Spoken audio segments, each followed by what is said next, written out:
Hello everybody, it's Foxy speaking, and yes, in this video this is the Foxy's Fun Inspirational Chats, another episode of it.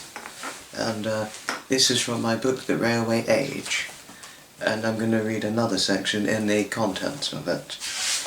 In this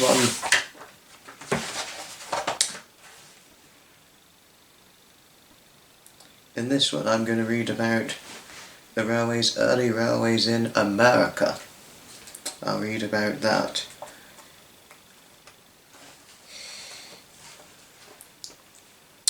Building the railways, the early railways in America.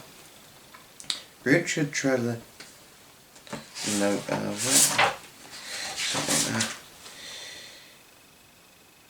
okay, early railways in America.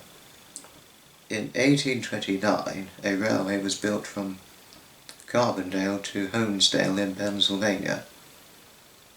A steam locomotive, the Stourbridge Lion, was imported from England, but the engine was too heavy for the iron-covered rails and it only ran once. The next year, the best friend of Charleston, the first successful American steam locomotive, drew a train between Charleston and nearby towns.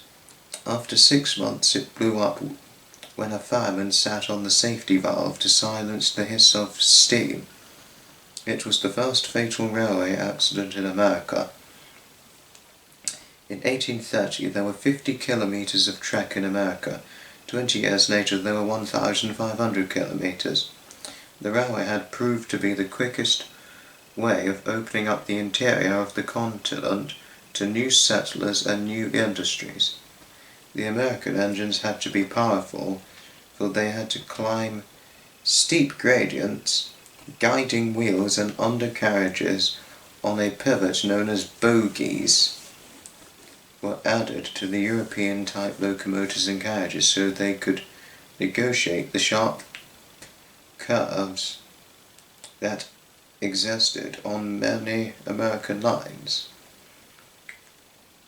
Carriages were longer than in Europe, and compartments were abandoned in favour of open saloons. In the mid-1830s, the English actress Fanny Kemble found that American carriages had end doors and a species of aisle in the middle of the uneasy to fidget up and down, for the tobacco chewers to spit up, and for a whole tribe of itinerant fruit and cake sellers to rush through. In 1842, the novelist Charles Dickens called an American train a great deal of wall, not much window, a locomotive engine, a shriek and a bell. As the railway reached out across the vast continent, it faced many hazards: blizzards in the winter, prairie fires in the summer, buffalo herds sometimes delayed trains for hours on end. Indians attacked them as they crossed their land, and robbers held them up at gunpoint as they had done with stagecoaches in the past. Yet these dangers did not prevent the construction of the transcontinental line to span the country from the Atlantic to the Pacific Oceans. The Union Pacific Railroad was built westward from the Mississippi Basin. The Central Pacific was built into the mountains eastward from California. Rival construction gangs laid tracks across the desert wastes, wooded plateau, and precipitous mountains. The two advancing railways met in Utah in the winter of 1869. They passed one another and continued to lay parallel tracks, each hoping later to be able to claim as much of the line as possible.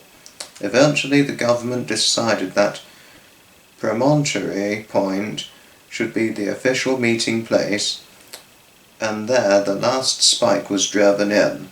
The railway which would ensure the unity of the American states was completed.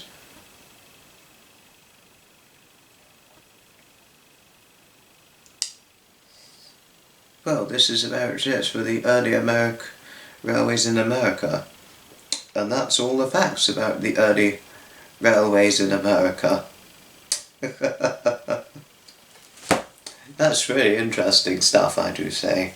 The railway age, and I'm sure many of you all know about this. I may have said this before, but the Railway Age book is a book my late grandfather Edmund and my grandmother Anne got me when I was just a little boy, and I've kept this boy for many a years. From I was only about 10, 11. Well, I've had this book since I was nearly 11, so for a very, very long time I've had the Railway Age, and I've kept it ever since. A treasuring little book, and I cherish in having it. But yes, hope you guys enjoyed this latest episode of Foxy's Fun Inspirational Chats, and I shall certainly see you in the next video. Bye bye everybody, from Foxy. Ta-ta.